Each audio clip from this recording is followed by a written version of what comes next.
오늘 우리가 함께 나눌 하나님의 말씀은 시편 118편 1절에서 13절까지의 말씀입니다. 시편 118편 1절에서 13절까지의 말씀입니다. 우리 함께 다 찾으셨으면 말씀을 읽겠습니다. 여호와께 감사하라. 그는 선하시며 그의 인자하심이 영원함이로다. 이제 이스라엘은 말하기를 그의 인자하심이 영원하다 할지로다. 이제 아론의 집은 말하기를 그의 인자하심이 영원하다 할지로다. 이제 여호와를 경외하는 자는 말하기를 그의 인자하심이 영원하다 할지로다. 내가 고통 중에 여호와께 부르짖었더니 여호와께서 응답하시고 나를 넓은 곳에 세우셨도다. 여호와는 내 편이시라. 내가 두려워하지 아니하리니 사람이 내게 어찌할까. 여호와께서 내 편이 되사 나를 돕는 자들 중에 계시니 그러므로 나를 미워하는 자들에게 보응하시는 것을 내가 보리로다. 여호와께 피하는 것이 사람을 신뢰하는 것보다 나으며 여호와께 피하는 것이 고관들을 신뢰하는 것보다 낫도다. 문 나라가 나를 애워쌌으니 내가 여호와의 이름으로 그들을 끊으리로다. 그들이 나를 애워싸고 애워쌌으니 내가 여호와의 이름으로 그들을 끊으리로다. 그들이 별들처럼 나를 애워쌌으나 가시덤불에 불같이 타 없어졌나니 내가 여호와의 이름으로 그들을 끊으리로다. 너는 나를 밀쳐 넘어뜨리려 하였으나 여호와께서는 나를 도우셨도다. 아멘.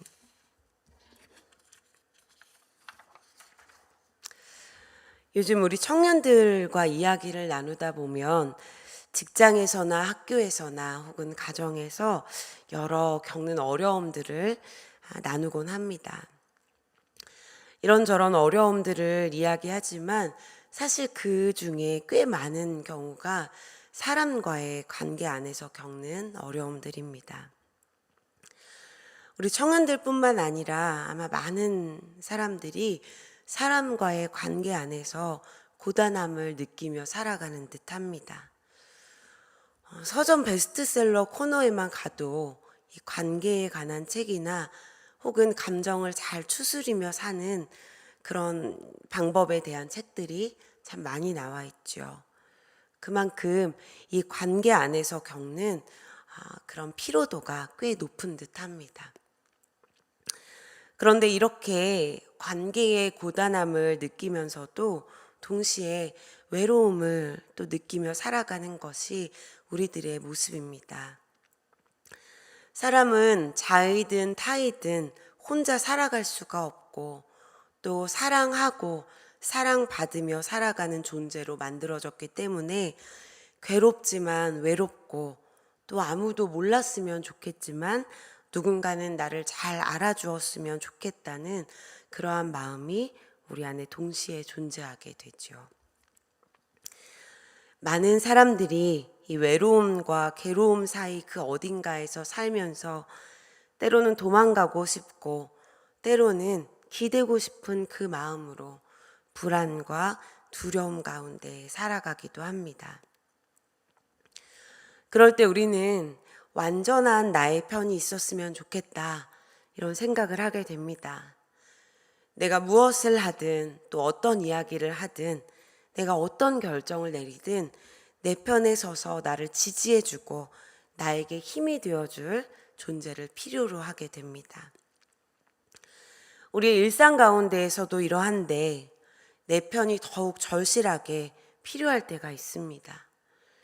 5절에서처럼 고통 중에 있을 때, 7절에 미워하는 자들 가운데 있을 때, 12절부터 12절까지 적들이 나를 벌떼처럼 에워싸고 어려움 가운데로 나를 몰아갈 때, 13절에 나를 밀어 넘어뜨리려 하는 자들이 있을 때, 이럴 때 우리는 더더욱 내 편이 있었으면 좋겠다 하고 느끼게 됩니다. 세상 모두가 나를 미워하고 나에게 등을 돌리고 그럴 때에도 나를 믿고 사랑해줄 나의 편, 적들이 나를 애워싸고 나를 공경에 빠뜨리려 할 때 나를 막아서고 나를 지켜줄 내 편. 그 한 사람이 있다면 우리는 두려울 것이 없겠지요. 그래서 여러분, 혹시 여러분에게는 그런 완전한 내 편이 있으십니까? 살면서 이렇게 완전한 내 편을 찾는다는 것이 참 어려운 일인 것 같습니다. 어쩌면 평생을 찾아도 못 찾을 만큼 불가능한 일일지도 모르겠습니다. 남편인 줄 알았다더니 남의 편이더라 하는 말이 있을 만큼 내 편인 줄 알았던 가족도, 형제도, 친구도 언제 남의 편으로 돌아설지 모르는 일입니다. 때문에 완전히 의지할 수가 없고 또 완전히 믿을 수 없는 불완전한 관계 가운데서 사는 것이 바로 우리들의 관계입니다. 그럼에도 참 많은 순간 우리는 사람들 속에서 희망을 찾고 또 도움을 간구하곤 합니다. 자녀가 내 삶의 마지막 희망이라 생각하기도 하고, 남편이, 내 친구가, 선생님이, 부모님이, 나의 배우자가 나를 도와줄 것이라, 내 편이 되어줄 것이라 그렇게 믿기도 합니다. 그러나 이러한 기대는 언젠가는 무너지게 됩니다. 사람은 결국 흙으로 돌아가는 유한하고 또 연약한 존재이기 때문입니다. 변하고 부서지며 자기를 지키기 위해서 하루하루 발버둥치며 살아가는 존재들이기 때문입니다. 그렇다면 우리는 이렇게 불완전한 존재들끼리 모여 외롭게 살아갈 수밖에 없는 것인가? 그렇지 않지요. 우리 믿는 성도들에게는 참으로 복된 소식이 있습니다. 우리에게는 세상 사람들이 가질 수 없고 경험할 수 없는 영원한 내 편이 있다는 것입니다. 우리 함께 6절과 7절의 말씀을 읽어볼까요? 6절과 7절의 말씀 함께 읽겠습니다. 여호와는 내 편이시라. 내가 두려워하지 아니하리니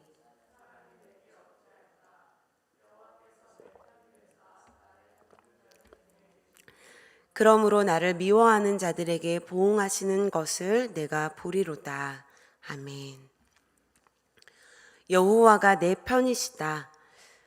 이것이 우리에게 복된 이유가 되는 이유는 무엇일까요? 먼저는 하나님이 우리와 다른 존재이시기 때문입니다. 조석간만으로 변하는 우리와 같지 않으시고 1절 말씀과 같이 그분이 선하시고 또 그분의 인자하심이 영원함이로다. 그 사랑과 긍휼의 마음을 거두시지 아니하시는 선하신 분이시기 때문입니다. 또한 하나님은 우리에게 근본적이고도 실제적인 도움을 주시는 분이시기 때문입니다. 5절 말씀에 내가 고통 중에 여호와께 부르짖었더니 여호와께서 응답하시고 나를 넓은 곳에 세우셨도다 말씀하시죠. 넓은 곳에 세우셨도다 하는 것은 우리에게 자유를 주신다, 해방을 주신다는 의미입니다.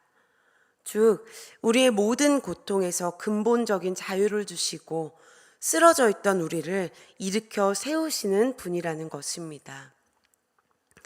그런 하나님이 내 편이시라 우리에게 말씀하십니다. 이 원문의 느낌을 좀 더 살려서 이야기하자면 하나님이 나를 위하신다. 하나님이 나를 소중히 여기신다는 것입니다. 나조차도 나를 쥐어 짜내가며 살아가야 하는 이 세상 가운데에서 또 나를 미워하고 불편해하고 나에게 잘못했다고 말하는 그 사람들 사이에서 죄책감을 느끼고 조바심을 느끼는 오늘의 그 자리에서 하나님은 나를 소중히 여기신다. 그렇게 말씀하십니다. 사랑하는 우리 성도 여러분, 매일 아침 직장으로, 학교로, 혹은 가정 가운데에서 하루를 시작하면서 두렵고 긴장되고 도망가고 싶으시지는 않으십니까? 혹은 전쟁과 같은 하루를 보내면서 지치고 또 외롭지는 않으십니까? 아무도 내 마음을 모르고 나를 도울 수 있는 사람이 아무도 없다. 그렇게 느껴지시지는 않으십니까? 그렇다면 오늘 이 말씀을 통해 우리에게 이야기하시는 그 하나님의 음성을 들으시기를 원합니다. 저와 여러분에게 내가 네 편이다. 내가 너를 소중히 여긴다. 그렇게 말씀해 주십니다. 변하지 않는 그 사랑으로 우리를 자유하게 하시고 우리를 위하신다. 내가 너의 완전한 편이 되어주겠다. 그렇게 말씀하십니다. 오늘 하루 하나님의 이 음성 가운데에서 살아가시기를 축복합니다. 두렵고 불안하고 도망가고 싶고 우리의 신경이 날카로워질 때마다 여호와는 내 편이시라. 내가 두려워하지 아니하리니 사람이 내게 어찌할까? 이 말씀을 붙들고 평안을 누리는 오늘 하루 되시기를 주님의 이름으로 소망합니다. 함께 기도하겠습니다. 사랑의 하나님, 우리는 늘 손에 잡히고 우리의 눈에 보이는 것을 의지하며 이 사람이 나의 희망일까? 저 사람이 나의 도움일까? 이 사람이 나를 알아줄까? 이곳 저곳을 기웃거리며 우리의 마음을 기대곤 합니다. 그리고 여지없이 그 기대가 무너질 때마다 우리도 함께 무너져 내립니다. 주님, 그러나 이 아침 주님의 말씀을 붙들고 다시 한번 나아갑니다. 주님이 내 편이시오니 그 주님을 의지하며 영원하신 주님의 인자하심을 믿고 감사함으로 살아가는 오늘 하루가 되게 하여 주옵소서. 우리를 자유케 하시는 그 주님의 사랑을 경험케 하여 주옵소서. 두렵고 떨리는 모든 순간에 나를 위하시며 나를 일으키시는 그 주님을 기억하게 하옵소서. 오늘 하루도 우리의 힘이 되시며 우리의 피할 바위가 되시는 변치 않으시는 주님께 감사드리며 예수님의 이름으로 기도드립니다. 아멘.